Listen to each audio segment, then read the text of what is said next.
9절입니다. 다 같이 일어나셔서 한 절씩 교독하겠습니다. 솔로몬이 여호와의 성전과 왕궁 건축하기를 마치며 자기가 이루기를 원하던 모든 것을 마친 때 여호와께서 전에 기브온에서 나타나심같이 다시 솔로몬에게 나타나사 여호와께서 그에게 이르시되 내가 내 기도와 내가 내 앞에서 간구한 바를 내가 들었은즉 나는 내가 건축한 이 성전을 거룩하게 구별하여 내 이름을 영원히 그곳에 두며 내 눈길과 내 마음이 항상 거기에 있으리니 내가 만일 내 아버지 다윗이 행함같이 마음을 온전히 하고 바르게 하여 내 앞에서 행하며 내가 내게 명령한 대로 온갖 일에 순종하여 내 법도와 율례를 지키면 내가 내 아버지 다윗에게 말하기를 이스라엘의 왕위에 오를 사람이 내게서 끊어지지 아니하리라 한 대로 내 이스라엘의 왕위를 영원히 견고하게 하려니와 만일 너희나 너희 자손이 아주 돌아서서 나를 따르지 아니하며 내가 너희 앞에 둔 나의 계명과 법도를 지키지 아니하고 가서 다른 신을 섬겨 그것을 경배하면 내가 이스라엘을 내가 그들에게 준 땅에서 끊어버릴 것이요 내 이름을 위하여 내가 거룩하게 구별한 이 성전이라도 내 앞에서 던져버리리니 이스라엘은 모든 민족 가운데에서 속담거리와 이야기거리가 될 것이며 이 성전이 높을지라도 지나가는 자마다 놀라며 비웃어 이르되 여호와께서 무슨 까닭으로 이 땅과 이 성전에 이같이 행하셨는고 하면 같이요 대답하기를 그들이 그들의 조상들을 애굽 땅에서 인도하여 내신 그들의 하나님 여호와를 버리고 다른 신을 따라가서 그를 경배하며 섬김으로 여호와께서 이 모든 재앙을 그들에게 내리심이라 하리라 하셨더라. 아멘. 자리에 앉으셔서 기도하겠습니다. 존귀하신 하나님 아버지, 오늘도 말씀 앞에 우리를 불러주셔서 감사합니다. 주의 진리의 말씀을 바르게 깨닫고 그 말씀 위에 우리의 삶을 건축하는 지혜로운 건축자들 되게 하여 주옵소서. 예수님의 존귀하신 이름으로 기도하옵나이다. 아멘. 열왕기서의 상식을 묻는 OX 퀴즈를 내겠습니다. 1번, 열왕기서는 10명의 왕들에 대한 성경이다. O일까요? X일까요? 네, X입니다. 10명의 왕들이라면 열왕기가 아니라 10왕기라고 했겠죠. 열왕기서에는 40명의 왕들과 12명의 선지자들이 등장합니다. 열왕기서는 솔로몬이 즉위하면서부터 남유다 예루살렘이 멸망할 때까지 약 400여 년의 역사를 기록하고 있습니다. 두 번째 질문입니다. 열왕기서는 예루살렘 멸망 후에 쓰여졌다. O일까요? X일까요? O입니다. 여러분 2주 됐습니다. 네, 2주 전에 했던 내용이에요. 열왕기서는 예루살렘이 멸망한 후에 그들의 관심사는 저런 질문들이었을 겁니다. 하나님을 섬기는 이스라엘이 왜 멸망했을까? 천지를 지으신 하나님을 왜 우상을 섬기는 백성들에게 멸망하도록 이렇게 하게 하셨을까? 하나님께서 아직도 우리 하나님이신가? 우리에게 소망은 남아있는가? 하나님의 약속은 아직도 유효한가? 아니면 하나님은 이스라엘을 완전히 포기하셨는가? 이 강대국에서 끌려와 살고 있는 나라 멸망 후에 바벨론에 끌려갔거나 아니면 미리 도망가서 애굽 같은 데서 살아남았거나 가나안 땅에 남아있는 멸망한 후 이스라엘 백성들은 이런 질문들을 하면서 고민했을 겁니다. 강대국의 신을 섬기면서 이제 새로운 환경에 적응하면서 살아야 될까? 아니면 우리 조상들이 섬겼던 이스라엘 하나님 여호와를 섬겨야 할까? 어떻게 살아야 할까?입니다. 마지막 세 번째 질문입니다. 열왕기서는 신명기적 역사가들이 썼다. 네, O입니다. 나라가 멸망한 후에 우리가 무엇을 잘못했을까? 우리 조상들이 왜 하나님의 심판을 받아서 멸망하게 되었을까? 하나님의 말씀인 신명기를 가지고 역사를 다시 보게 되는 것이죠. 신명기에 의하면 모세가 죽기 전에 이스라엘 백성들에게 유언처럼 마지막 설교를 남겨놓은 게 신명기인데 너희가 나를 통해서 주신 하나님의 말씀을 순종하면 그 말씀을 순종하면서 약속의 땅 가나안에서 하나님 뜻대로 살아가면 들어가도 복을 받고 나가도 복을 받고 너희의 범사가 형통할 거야. 아무리 강대국이 옆에서 너희를 위협하고 무너뜨리려 해도 절대로 너희를 이길 수 없을 거야. 그런데 만일 너희가 내가 노예로 살고 있던 애굽의 종들을 해방시켜서 적과 꿀이 흐르는 가나안 땅에 선물로 주시면서 이 풍족하게 살게 하셨음에도 불구하고 기쁘고 감사한 마음으로 여호와 하나님을 말씀 순종하면서 섬기지 않으면 너희는 들어가도 저주를 받고 나가도 저주를 받고 너희는 반드시 주변 나라에 의해서 망하게 될 거야. 이것이 신명기의 경고였지요. 그러니 신명기적 역사가들은 멸망한 후에 그들의 지나간 역사를 돌아보면서 하나님의 말씀에 비추어 본 거예요. 우리가 망한 거는 바벨론보다 군사력이 약하고 경제력이 약해서가 아니다. 외교적인 실수 때문이 아니다. 더 본질적으로 이스라엘의 멸망한 이유는 하나님께서 우리에게 주셨던 하나님의 말씀에 불순종했기 때문이다. 신앙에 실패하고 영적으로 타락했기 때문에 예루살렘과 우리 이스라엘은 멸망한 것이라는 것을 가르치는 것이죠. 그럼 우리는 어떻게 해야 되는가? 이미 우리 아버지 세대, 할아버지 세대에 하나님의 말씀에 불순종해서 나라가 멸망했는데 이제 포로로 끌려온 우리들, 이제 멸망한 백성으로 살아가는, 나라 없는 백성으로 살아가는 우리들은 어떻게 살아야 되는가? 역시 신명기에 답이 있습니다. 신명기 30장 1절에서 4절 보시면 모세가 말해요.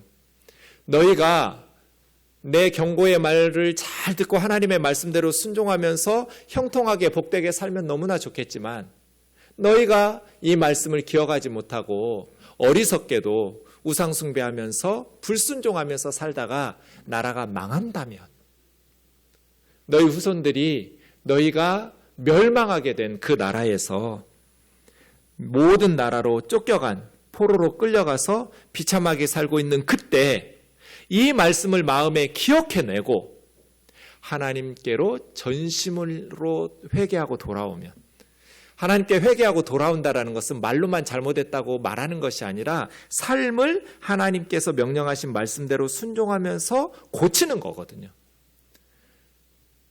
안타깝게도 너희가 하나님 말씀에 불순종해서 이스라엘이 멸망했을 때 쫓겨난 여러 나라의 포로로 끌려간 너희 후손들이 하나님의 말씀을 마음으로 기억해내고 전심으로 하나님 앞에 회개하면서 돌아오면 하나님께서도 너희를 향해서 마음을 돌이키셔서 너희를 불쌍히 여기셔서 너희가 하늘 끝까지 쫓겨났다 할지라도 다시 하나님께서 모으실 거다. 너희 조상들의 땅에 다시 예루살렘에 모아 들이셔서 하나님 섬기게 해줄 거야. 이것이 신명기의 약속이에요.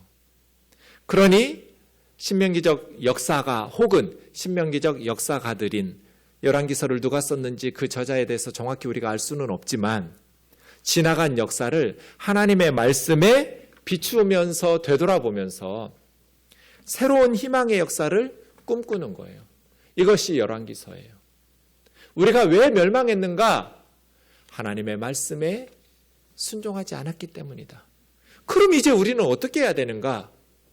포로로 쫓겨간 흩어진 모든 나라에서 전심으로 하나님 앞에 돌아오는 거다. 참되게 회개하고 하나님 앞에 돌아와서 하나님의 긍휼을 구하고 하나님 앞에 기도하면 하나님께서 하늘가까지 쫓겨난 여러 민족의 쫓겨난 포로로 비참하게 살고 있는 우리들을 어느 곳에 있든지 다시 불러 모으실 것이다. 그래서 조상들이 하나님께서 하나님이 주신 젖과 꿀이 흐르는 땅에서 행복하게 살았던 것처럼 우리에게 우리 조상들에게 주셨던 땅으로 불러 모아 들이실 거다. 새로운 희망의 역사를 꿈꾸도록 그게 열왕기서를 쓴 목적이에요. 신명기에서 강조하는 중요한 주제가 한 가지 있습니다. 이것을 성경학자들은 중앙성소라고 불러요. 신명기 때는 모세는 요단강을 건너서 약속의 땅 가나안에 들어가지 못하고 모압 땅에서 죽었잖아요. 이게 거기서 전한 설교가 신명기인데 신명기 때는 아직 가나안 땅 어느 곳이 성전이 지어질 곳인지 몰랐어요. 지나놓고 보니 예루살렘 성전이었고 12지파 중에 유다 지파에게 주신 땅 예루살렘에 성전 중앙 성소를 짓게 되었는데, 모세는 그곳이 어느 지파 땅인지 어느 도시인지는 아직 몰랐어요. 몰랐지만 하나님께서 너희가 가나안 땅에 들어가셔서 하나님께서 너희를 인도하실 때에는 반드시 이렇게 해야 된다. 평생 지켜야 될 규례와 법도예요. 명심해야 될 하나님의 명령이 뭐냐면, 너희가 가나안 땅에 들어갔을 때 가나안 족속들이 그들의 신들을 섬기는 곳을 다 파멸해야 된다. 가나안 족속들이, 이스라엘 백성들이 오기 전에 자신들의 조상적부터 심겼던 우상들을 섬겼던 예배 처소가 있을 거잖아요. 그건 이제 산당이라고 부르는데, 산에서만 만들어 놓은 어떤 예배 처소는 아닙니다. 산에도 있지만 그냥 마을에 약간 높게 단을 설치한 산당이라는 단어의 원뜻입니다. 도시든지 시골이든지 산이든지 마을이든지 우상을 섬기던 장소는 다 파멸하라는 거예요. 그거 그대로 놓고 거기서 하나님께 예배하지 말라는 거예요. 그 땅에 들어가거든 그 신들을 섬기던 곳은 다 파멸해서 제단은 헐어버리고, 주상으로 주물로 만들었던 우상은 깨뜨리고, 나무로 목상으로 만들었던 아세라상 같은 것들은 불사르고, 조각한 신상들은 찍어서 그 이름을 멸하라. 그리고 하나님은 어디서 섬겨야 되는가? 어떻게 섬겨야 되는가? 5절처럼 하나님께서 자기 이름을 두시려고 선택하신 한 곳이 있을 거다. 모세는 아직 어딘지 몰라요. 지나놓고 나중에 보니 예루살렘 성전이에요. 중앙성소, 하나님께서 택하시고 하나님께서 계신다고 말씀하시는 그곳에서 너희는 다 함께 나아가서 거기서 예배하라는 거예요. 살고 있는 지역에서 가나안 족속들이 섬기던 산당이나 우상 숭배하던 장소에서 하나님 여호와를 섬기지 말고, 그건 다 파멸하고 다 찢고 불사르고 다 멸한 후에 하나님께서 지정하신 중앙 성소에 가서 하나님을 예배하라는 거예요. 거기 가서 번제와 제물 드리고 11조와 거제, 서원제, 낙헌제, 소, 양의 처음 난 초태생들을 중앙 성소로 가져가서 하나님 앞에 드려라. 아무 데서나 번제 드리지 마라. 거기가 여호와 앞이고 거기 여호와 앞에서 너희는 하나님 앞에 예배하고 먹고 마시면서 하나님께서 수고한 일에 복 주심으로 너희 가족이 함께 데리고 가서 그 중앙성소에서 예배하면서 즐거워하라는 거예요. 이게 신명기의 중요한 명령 중에 하나예요. 신명기 14장에서도 11조를 드릴 때 하나님의 이름을 두시려고 선택한 곳으로 가라는 거예요. 곡식이든지 포도든지 과일이든지 기름이든지 11조를 가지고 중앙성소로 가서 소와 양의 초태생 처음 난 것들을 가지고 하나님 앞에 가서 거기 중앙성소에서 하나님 경외하기를 배워라. 근데 중앙성소까지 하나님 이름을 두시려고 선택하신 곳이 너무 멀고 가는 길이 너무 험해요. 그럼 어떻게 할까요? 동물들 다 끌고 막 무거운 짐 들고 산 넘고 골짜기 건너서 가기 어려우니까 돈으로 바꿔라. 11조들을 돈으로 바꾸고 초태생을 돈으로 바꿔서 그 중앙성소에 가서 거기서 다시 사라는 거예요.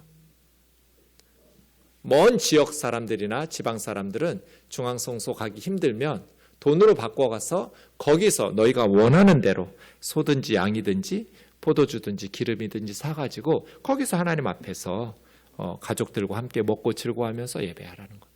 그래서 신명기에서는 굉장히 중요하게 중앙성소에서 하나님을 섬겨야지 살던 지역에 우상숭배하던 가나안 족속들처럼 자기들 생각대로 예배하면 안 된다는 거예요.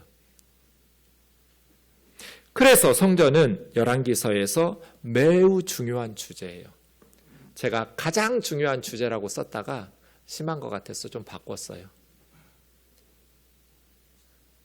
예루살렘 성전은 열왕기 저자들에게 매우 중요한 주제라고요. 5장에서는 예루살렘 성전 건축을 위해서 준비하는 과정을 기록해 놓았어요. 성전 건축 준비죠. 6장에서 길게 성전 공사하는 과정을 자세히 써놓았어요. 성전의 외부와 내부에 대해서.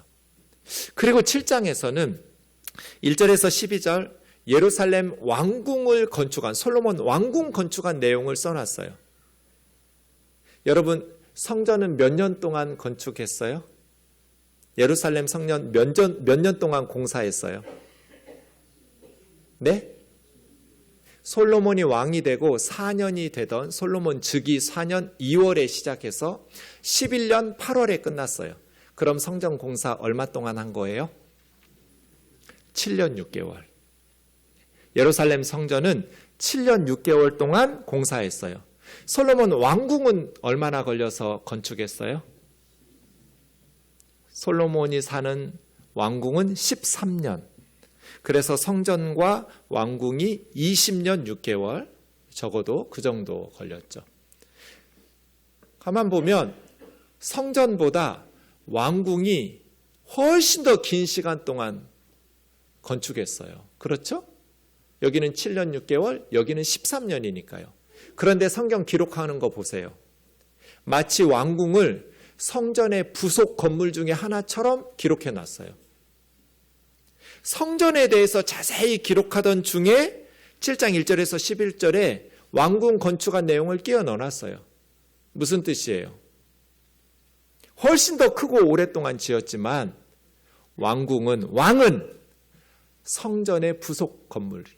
그러니 왕궁은 성전에서 들려주시는 하나님의 말씀에 순종해야 된다는 뜻이에요. 왕은 제사장을 통해서 주시는 하나님의 말씀에 순종하면서 국정을 이끌어 가야 된다는 말씀이에요. 마치 왕궁을 성전의 부속 건물 중에 하나로 격화시켜놨어요. 열왕기서 저자들은 성전을 매우 중요하게 다루고 있어요. 그 다음 7장 13절에서 51절까지는 성전의 도구들을 어떻게 만들었는지를 기록해 놓고 8장에서는 성전을 봉헌하는 봉헌식을 자세히 써놓았어요. 봉헌식 때 솔로몬이 기도했고 9장 1절에서 9절까지는 하나님께서 응답하시는 내용이 오늘 본문입니다. 오늘 본문을 좀 보겠습니다. 솔로몬이 여호와의 성전과 왕궁 건축하기를 마치며. 솔로몬이 몇 년 동안 이스라엘을 통치했어요? 40년이에요. 다윗은요? 40년이에요. 사울은요? 40년이에요. 그래서 초대왕 사울도 40년, 두 번째 왕 다윗도 40년, 세 번째 왕 솔로몬도 40년. 이스라엘을 120년 동안 통일왕국이에요. 그 다음 솔로몬 죽은 후에 분열왕국으로 갈라지죠. 자, 솔로몬이 40년 동안 통치했는데 성전과 왕궁을 20년 동안 지었죠. 통치의 절반이에요. 통치 4년, 즉위 4년부터 했으니까 거의 이미 솔로몬이 왕궁 건축을 마쳤을 때는 25년쯤 통치했을 때예요. 그때 이 말씀 주신 거예요. 자기가 이루기를 원하던이라는 표현을 썼어요. 이 원하다라는 뜻이 아니고요. 이 하페치라는 말은 기뻐하다, 사모하다 그런 뜻이에요. 좀 특이한 단어를 쓴 거예요. 성경 저자가. 솔로몬이 그만큼 성전과 왕궁을 애착을 가지고 건축한 거예요. 사모하던, 기뻐하던. 솔로몬 성전과 자기 왕궁이 완공되는 것을 보면서 솔로몬은 너무나 기뻤고 애착을 가지고 있었어요.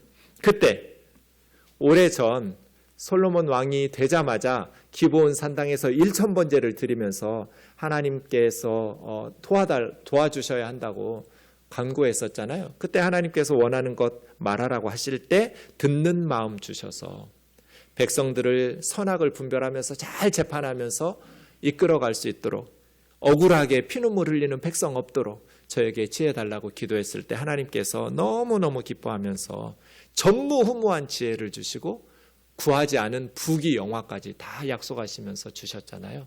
그런데 두 번째 하나님께서 솔로몬 성전 왕궁 완성한 후에 다시 솔로몬에게 나타나신 거예요. 여호와께서 그에게 이르시되 너의 기도와 네가 내 앞에서 간구한 바를 내가 들었은즉. 기도가 이렇게 중요해요. 하나님은 우리의 기도를 들으시면서 응답하시고 일하세요. 너의 기도와 네가 내 앞에서 간구한 바 내가 들었다.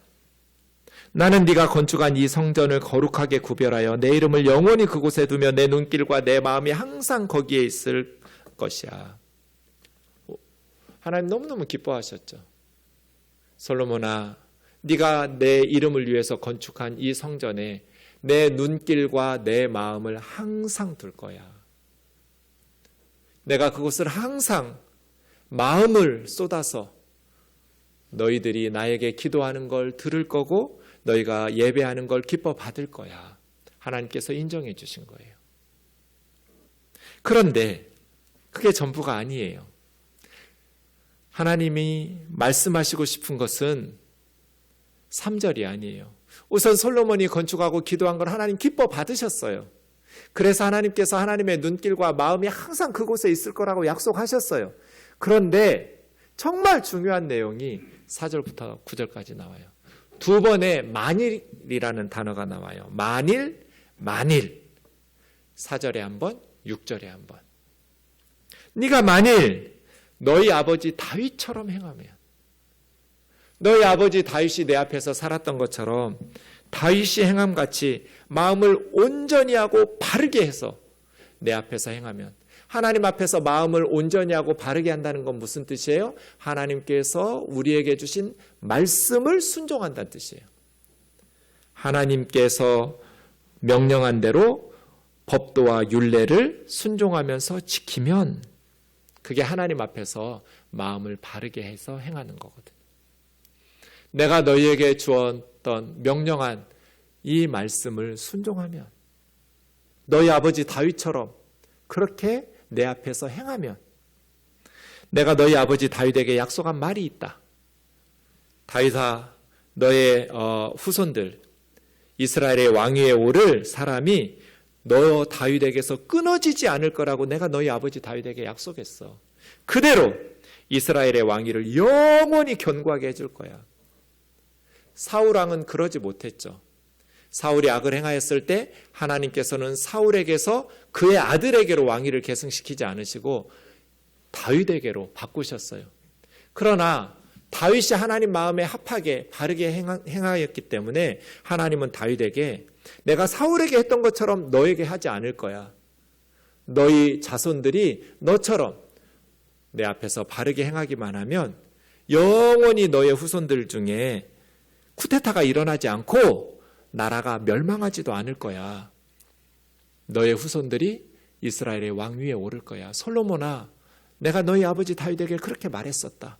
그러니 너와 너의 자손들이 너희 아버지 다윗처럼 조상처럼 온전하게 바르게 내 앞에서 말씀에 순종하면서 행하면 영원히 이스라엘의 왕위는 견고하게 될 거다. 쿠데타가 일어날 일이 없을 거다. 나라가 멸망하는 일이 없을 거다. 그런데 6절, 만일 너희나 너희 자손이 아주 돌아서서 하나님을 떠나 내가 너희에게 주었던 계명과 법도를 지키지 않고 다른 신들을 섬기면, 우상을 숭배하고 그들에게 경배하면 내가 너희들에게 주었던 땅에서 끊어낼 거야. 나라 망한다는 뜻입니다. 내 이름을 위하여 내가 거룩히 구별했던 이 성전이라도 내가 집어 던질 거야. 왜요? 하나님을 떠나서 우상을 숭배하는데 이 성전이 무슨 의미가 있어요? 하나님의 법도와 계명대로 순종하며 살지도 않는데 하나님의 이름으로 지어진 이 화려한 예루살렘 성전이 무슨 의미가 있겠어요? 집어 던질 거다. 그리고 이스라엘은 모든 민족 가운데 속담거리와 이야기거리가, 조롱거리가 될 거야. 이 성전이 높을지라도 지나가는 자들마다 놀라면서 비웃어 이스라엘의 하나님 여호와께서 무슨 까닭으로 이 땅과 이 성전에게 이렇게 행하셨을까라고 물으면 그들이 대답하여 말하기를 그들의 조상을 애굽 땅에 노예로 종살이하던 그들을 하나님께서 구원해내셔서 이 아름다운 젖과 꿀이 흐르는 땅에 살게 하셨는데 이스라엘 사람들이 그들의 조상의 하나님 여호와를 버리고 다른 우상의 신들을 따라 그들을 섬겼기 때문에 그들의 신 여호와께서 이스라엘에게 심판과 재앙을 내리신 거다. 우상을 섬기는 이방 나라 사람들도 다 알고 있는데 이스라엘 나라 사람들은 알지 못해서 망한 거잖아요. 신명기적 역사가, 열왕기서의 저자들은 예루살렘 성전을 매우 중요하게 여겼다고 그랬잖아요. 성전을 매우 중요하게 여긴 사람들인데 그럼에도 불구하고 열왕기서는 성전 건물이 나라를 지켜주는 게 아니라고 가르쳐요. 하나님께서 인정하시고 기뻐하셨어요. 내 눈길과 마음을 항상 거기에 둘 거야, 성전에. 그럼에도 불구하고 건물이 나라를 지켜주는 것 아니다. 그럼요, 정말 중요한 것은 하나님의 말씀에 순종하는 것이다. 우리도 마찬가지예요. 하나님의 이름으로 지어진 건물이 교회와 나라를 지켜주는 거 아니에요. 더 중요한 것은 하나님의 말씀에 순종하면서 사는 것이죠. 네가 이렇게 내 이름을 위해서 아름다운 건물 지어준 거 너무 고마워. 그런데 너희가 하나님의 말씀에 순종하지 않으면 이 성전이 아무리 높을지라도 나는 버릴 거야. 그래서 너희는 망하게 될 거야. 여러분 1절과 4절을 주목해 보세요. 성전 공사와 왕궁 공사가 맞춰졌어요. 그때 하나님께서 솔로몬에게 말씀하셨어요. 너희 아버지 다윗이 행한 것처럼 마음을 다해서 올바르게 내 앞에서 행하라. 명령한 하나님의 말씀에 순종해라. 그럼 이제부터 솔로몬은 뭐 해야 돼요? 이미 왕이 된 지 25년이 지났어요. 초창기에 불안정한 상황이 끝났어요. 막 자기를 반대하던 형 아도니아나 요압 장군이나 아비아달이나 이런 사람들이 다 정리되고 이제는 솔로몬의 통치가 안정기에 접어들었어요. 이미 왕이 된 지 25년 지났다고요. 그때 하나님께서 기브온 산당에서 나타나신 것처럼 다시 나타나셔서 솔로몬에게 이렇게 말씀하셨잖아요. 하나님의 말씀에 순종하며 지키면 이스라엘의 왕위는 영원히 견고할 거다. 그러면 솔로몬이 이제부터 무엇에 힘써야 되냐고요?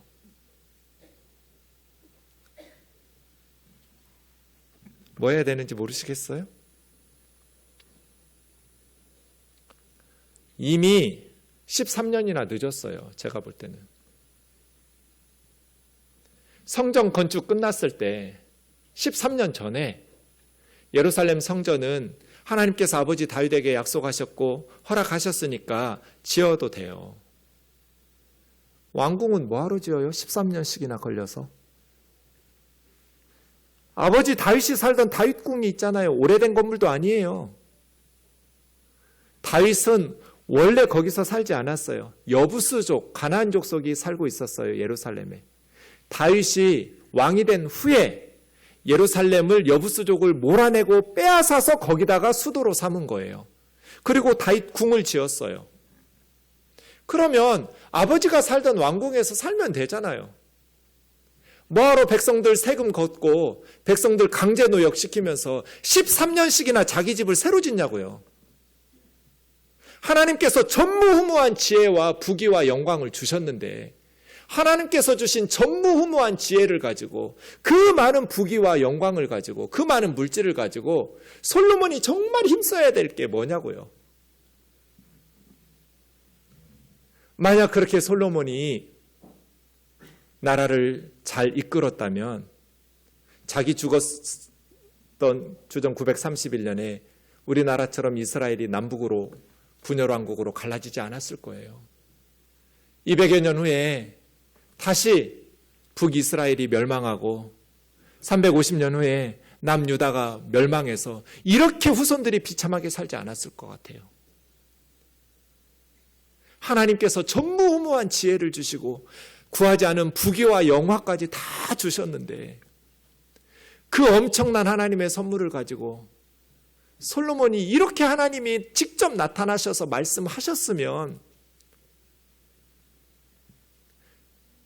솔로몬이 다르게 살았어야 돼요. 어떻게 살았어야 되냐면 여호수아 1장 8절처럼 살았어야 돼요.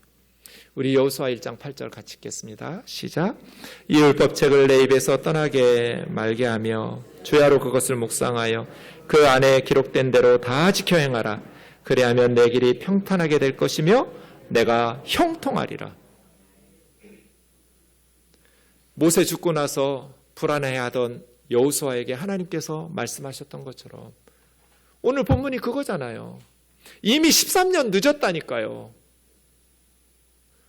솔로몬은 하나님이 주신 지혜와 하나님이 주신 부귀영화로 예루살렘 성전을 중심으로, 중앙 성소인 예루살렘 성전을 중심으로 제사장들 불러 모으고 하나님께서 모세를 통해서 주신 하나님의 말씀을 주야로 연구하고 본인이 주야로 하나님의 말씀을 묵상하고 하나님의 말씀에 기록된 것을 어떻게 우리 솔로몬 왕국에서, 솔로몬 정부에서 모든 이스라엘 12지파가 정치, 경제, 교육, 문화, 예술, 학문 모든 분야에서 외교, 국방까지 어떻게 하나님의 말씀을 지켜 행할 수 있을지를 연구하고 백성들을 가르치고 그 말씀대로 순종하면서 살았다면 이스라엘은 절대로 멸망하지 않았을 거예요.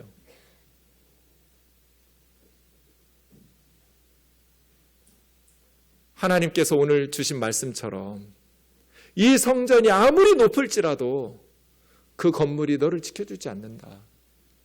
과거의 믿음이, 솔로몬은 처음에 여호와를 사랑했다고 그랬어요. 하나님을 사랑한 사람이에요. 그리고 1000번제를 드리면서 전심으로 하나님을 의지하고 매달렸던 믿음의 사람이었어요. 그래서 하나님께서 너무너무 기뻐하셨어요. 솔로몬은 전무후무한 부귀영화와 지혜를 주셨어요. 그런데 정권이 안정되고 이제 나라가 번영하기 시작하니까 솔로몬이 어떻게 해요? 여러분, 열왕기하 23장에 보면 정말 충격적인 내용이 나와요. 나라 망하기 80년 전이에요. 요시야 18년에 요시야가 성전 수리하다가 율법책을 발견해요. 그래서 율법책을 읽어보고 옷을 찢으면서 대성통곡하고 왕이 회개를 하면서 울어요. 우리 조상들이 이 말씀대로 살지 않았구나. 사사시대부터 그때까지 이렇게 말씀대로 유월절을 제대로 지킨 적이 한 번도 없었다는 거예요. 그러니까 솔로몬은 성전만 덩그러니 지어놓고 제대로 유월절 한 번도 안 지킨 사람이에요. 하나님의 말씀을 가까이 한 사람이 아니에요. 요시야 때까지, 이게 16번째 왕이에요. 솔로몬 3번째 왕인데, 나라 망하기 직전까지 예루살렘 성전에서 하나님의 말씀대로 제대로 된 유월절을 한 번도 지낸 적이 없었어요. 솔로몬은 뭐 한 거예요? 성전만 덩그러니 지어놓고. 11장에 나와요. 솔로몬이 뭐 했는지. 솔로몬 왕이 바로의 딸 외에 아내를, 애굽의 공주 바로의 딸을 데려왔어요. 이방의 많은 여인을 사랑하였으니 모압, 암몬, 에돔, 시돗, 헷 여인이라. 여호와께서 일찍이 여러 백성에 대해 이스라엘 자손에게 말씀하시기를 서로 통혼하지 마라. 서로 그들도 통혼하지 마라. 외국인하고 결혼하지 말라는 게 아니고요. 이스라엘은 혈통 공동체가 아니에요. 할례 공동체인 신앙 공동체예요. 애굽에서 나올 때 중단 잡족이 함께 나와서 할례 받고 하나님의 백성이 되었어요. 갈렙도 다 이방인이에요. 외국인과 통혼하지 말라는 것은 우상 숭배하는 그들과 결혼하면 그들이 너희를 우상 숭배하도록 변질시키니까 통혼하지 말라는 거예요. 할례 받고 개종하고 이스라엘 사람이 되면 괜찮죠. 그런데 솔로몬이 그들을 사랑하였더라. 이 사랑했다라는 단어가 특이한 단어가 쓰였어요. 사랑이라는 단어가 아니에요. 이 단어는 원문에 보면 다바크라고 해서 그냥 접착제로 본드로 붙인 거예요. 접착하다, 달라붙다. 솔로몬이 그렇게 경고하고 띄어내려고 하는데도 이방 여자들하고 완전히 달라붙은 거예요. 다바크. 솔로몬이 그 여인들과 달라붙었다. 접착했다. 떨어지지 않았다. 왕은 후궁이 700명, 첩이 300명. 미친 분이에요. 자기 여자들 이름도 다 몰랐을걸요? 외국어였잖아요, 이름이.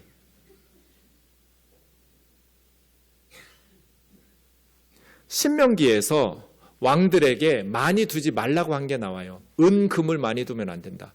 이스라엘의 왕들은 은과 금이 많으면 안 되고 여인들이 많으면 안 된다. 이거 양보거든요. 선악과 따먹고 인간들이 타락하니까 일부 다처제를 허용한 것 같지만 사실 선악과 따먹기 전에 하나님의 뜻은 뭐예요? 일부 일처예요. 둘이 합하여 한 몸이 되는 거예요. 셋이나 넷이 합하여 한 몸 되는 거 말고요. 부부는 둘이 합하여 한 몸이 되는 게 하나님 뜻이에요. 부인을 많이 두면 안 돼요. 그런데 솔로몬은 1000명의 여자들을 거느리고 살아요. 그 여인들이 왕의 마음을 돌아서게 하였더라. 나이가 많을 때 여인들이 그 마음을 돌려 자기들 나라에서 섬기던 다른 신들을 솔로몬에게 섬기고 예배하도록 우상 숭배자로 만들어버렸어요. 왕의 마음이 다윗의 마음 같지 않았어요. 특별히 5절에 암몬 사람의 가증한 밀곰, 7절에서는 몰룩이라고 나오는 이 신은 인신 제사를 바치는 신이에요. 아이들을 산채로 신에게 불살라 바치는 신이에요.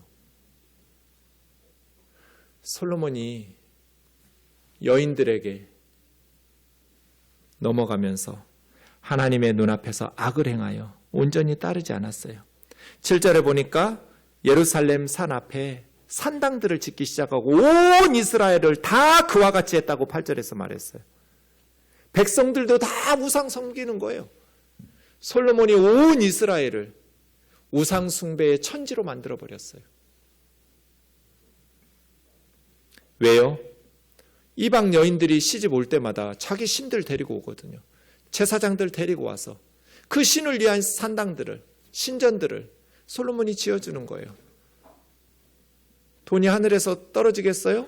백성들 세금 다 걷어가지고, 백성들 강제 노역시켜가지고, 이방의 신전들 다 짓고, 40년 통치하는 동안 솔로몬은 처음에는 하나님을 신뢰하고 하나님을 붙들고 나라를 이끌었는데 후반부에는 자기 정치적 경험을 신뢰해요.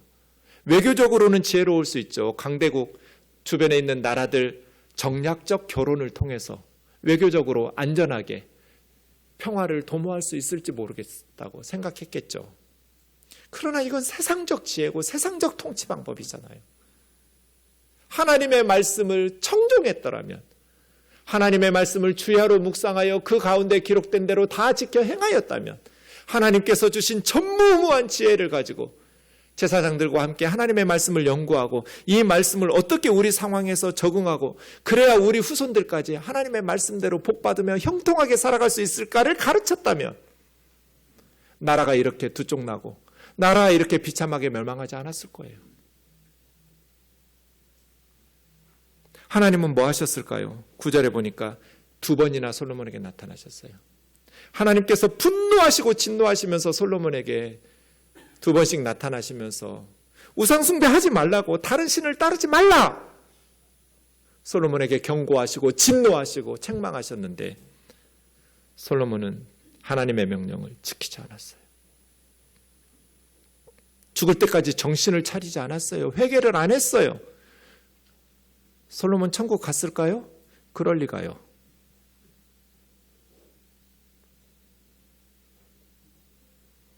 성경 어디에도 솔로몬이 천국 갔다는 말이 없어요. 회개했다는 말이 없어요. 죽을 때까지. 하나님께서 진노하시고 계속 나타나셔서 선지자들 보내시고 또 직접 2번이나 나타나셔서 우상숭배하지 말고 다른 신 따르지 말라고 경고하시는데도 솔로몬은 끝까지 하나님의 명령을 지키지 않아요. 그래서 하나님께서 내가 반드시 이 나라를 너에게서 빼앗아 너의 신하에게 주리라. 그게 여로보암이고 북쪽의 10지파예요. 내가 네 아버지 다윗 때문에 한 지파는 너에게 주마. 그래서 나라가 분열된 것이죠. 왕이 이렇게 살면 백성들은 어떻게 살게 될까요? 12장 4절에 이제 솔로몬이 죽고 그의 아들 르호보암이 왕이 되었을 때 신하들이 이렇게 말해요. 왕의 아버지 솔로몬이 우리의 멍에를 무겁게 했습니다. 당신의 아버지 솔로몬이 우리에게 고역과 무거운 멍에를 짊어지게 했습니다. 왜요? 그 많은 여인들을 위해서 신전 짓고 왕궁 짓고 하려면 세금 걷어들여야죠.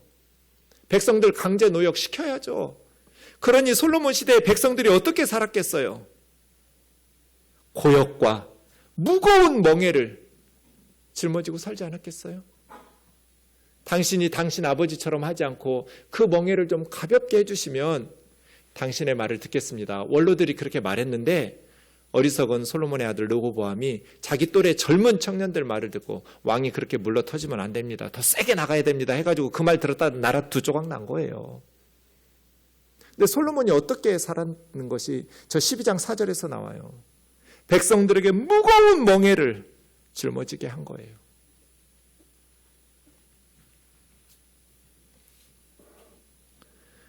솔로몬이 죽고 200여 년이 지난 후에 이사야 선지자는 이렇게 탄식해요. 예루살렘 성전을 향해서 소돔의 관원과 고모라의 백성들아, 소돔과 고모라 같았어요. 너희의 무수한 재물이 내게 무엇이 유익하뇨? 하나님에게 무수한 재물이 무슨 필요가 있어요? 그거 안 갖다 주면 하나님 굶어요? 나는 너희 순양의 번제와 살진 짐승의 기름에 배불렀고 나는 숫송아지 어린 양 순염소의 피를 기뻐하지 아니하노라. 너희가 내 앞에 보이려고 오니 누가 너희에게 요구하더냐? 내 마당만 밟을 뿐이니라. 헛된 재물 다시 가져오지 마라. 분향도 가증하고 너희가 월삭 매월 첫째 날 모이는 월삭이나 안식일이나 대회로 성회로 모이는 것도 그러하니 거룩하게 예배드리고 악을 행하는 것을 내가 견디지 못하겠다. 너희가 예배드리는 것이 나에게 무거운 짐이다. 그만 와서 예배드려라. 하나님께서 예배를 거부하고 계세요. 너희가 손을 펼 때 내가 눈을 너희에게서 가리고 많이 기도해도 내가 듣지 않을 거야. 그만 기도해라. 기도를 거부하고 계세요. 왜요? 너희 손에 피가 가득함이라. 하늘을 향해서 손 들고 기도하는데 그 손에 피가 가득해요. 스스로 씻으며 스스로 깨끗하게 하여 내 눈앞에서 악한 행실을 버리고 행악을 그치고 선행을 배우며 정의를 행하고 학대받는 자를 도와주고 고아를 위하여 원수를 갚아주고 과부를 위해서 변호해 주어라. 이것이 하나님께서 요구하는 거예요. 성전에서 예배를 드렸으면 억울한 사람들이 피눈물 흘리지 않도록 백성들이 무거운 멍에를 벗어주도록 백성들의 눈물을 닦아줘야 하잖아요. 백성들에게 이렇게 고역과 무거운 멍에를 짊어지게 하면서 권력을 가진 사람들이 고아와 과부들을 학대하고 학대받는 자들을 착취하면 되겠어요?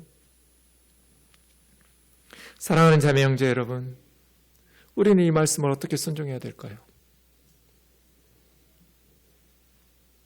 누가복음 11장 28절, 27절 보시면 예수님의 설교를 듣고 한 여인이 소리를 질러요. 당신을 뵌 태와 당신을 먹인 젖이 복이 있나이다. 무슨 뜻이에요? 예수님을 낳고 기른 예수님의 모친 마리아가 복이 있다는 거예요. 당신 같은 사람을 낳은 당신의 어머니는 참 복이 있다고. 그때 예수님 뭐라고 말씀하세요? 오히려 하나님 말씀을 듣고 지키는 자가 복이 있느니라. 하나님의 말씀을 듣고 지키는 사람이 예수님을 낳고 기른 예수님의 모친이 되는 것보다도 더 복이 있는 거라고요. 성모 마리아보다 더 위대한 사람이고 예수님을 낳아서 길러낸 예수님의 어머니가 되는 것보다 하나님 말씀 듣고 순종하면서 사는 것이 훨씬 더 값지고 복된 일이라고 예수님이 가르쳐 준 거잖아요. 사랑하는 자매 형제 여러분, 우리 우면동 교회는 역사의 희망을 꿈꾸고 있는가? 지난 70년대, 80년대, 90년대까지 하나님께서 전무후무한 부흥을 한국교회에 부어주셨어요. 그때 목회했던 선배 목사님들 말씀 들으면 그냥 십자가 꽂으면 사람들이 몰려왔대요. 하나님께서 많은 복을 한국교회에 부어주셨어요. 지난 30여 년 동안 우리는 뭐 했나요? 솔로몬에게 전무후무한 지혜와 부귀 영화를 주었는데 솔로몬은 그걸로 뭐 했나요? 똑같아요. 우리가 한 것이. 어느 지역이든지 복음이 들어가면 그곳에서 그동안 신격화하고 있던 우상들이 허물어져요. 복음이 들어가면 더 이상 그 나무는 옆에 있는 나무하고 똑같은 성황당 나무의 신성이 벗겨져요. 그동안 그곳에서 하나님 자리를 차지하고 있던 것들이 무너지죠. 복음이 전파되는 곳마다. 그런데 문제는 다시 그곳에 기독교적 우상들을 세워요. 세 가지예요. 건물, 사람, 시간. 교회가 그곳에서 다시 건물을 신성화해요. 저 어릴 때는 목사님이 설교하는 대강대상에 여자들하고 어린애들은 올라가지도 못했어요. 어느 날 성탄절 행사하려고 연습하고 있는데 세상에 그 거룩한 곳에 쥐똥들이 있는 거예요. 쥐는 올라가도 나는 못 올라가는구나. 거룩한 곳이니까. 건물을 신성시해요. 그래서 하나님께서 전무후무한 복을 부어주셨는데 교회들이 뭐 했어요? 예배당 짓고 교육관 짓고 수양관 짓고 기도원 짓고 짓고 또 짓고 땅 사고 또 짓고 또 짓고 짓고 또 짓고 허물고 또 짓고 돈 모아서 건물 지었어요.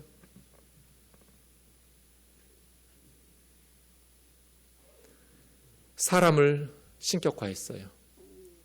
IMF가 터졌을 때 제가 섬기던 교회에서 장로님들이 독특한 결정을 내렸어요. 담임 목사님의 승용차를 더 좋은 급으로 바꿔주셨어요. 제가 섬기던 청년들이 상처를 받고 교회를 많이 떠났어요. IMF가 일어나서 지금 교회들마다 난리가 났는데 성도들의 가정이 어려워졌고 선교사들 선교비 지급을 중단하고 교육부서의 교육 지원을 줄이고 교회 재정 지출을 다 줄이고 있는데 담임 목사님 차만 좋은 차로 비싼 차로 수천만 원짜리를 사주셨어요. 왜 그랬을까요? 왜 IMF 때 담임 목사님의 승용차를 고급으로 바꿔주셨을까요? 이렇게 어려울 때일수록 주의 종을 잘 섬겨야 우리가 복을 받는다 라고 생각했기 때문이에요. 이렇게 어려울 때일수록 복음을 전하고 있는 선교사들을 마지막까지 버티면서 교회가 지원해야 되는 거 아니에요? 우리 다음 세대인 아이들 교육, 신앙교육을 위해서 버틸 때까지 버티면서 줄이지 않고 아이들 교육을 시켜야 되는 것 아니에요? 멀쩡한 승용차는 왜 바꿔요? 청년들이 교회를 떠나는데 가슴 찢어지게 아픈데 애들을 붙잡을 수가 없었어요. 전도사인 제가 대답할 말이 없으니까요. 주의 종을 잘 섬겨야 성도들이 복을 받아요?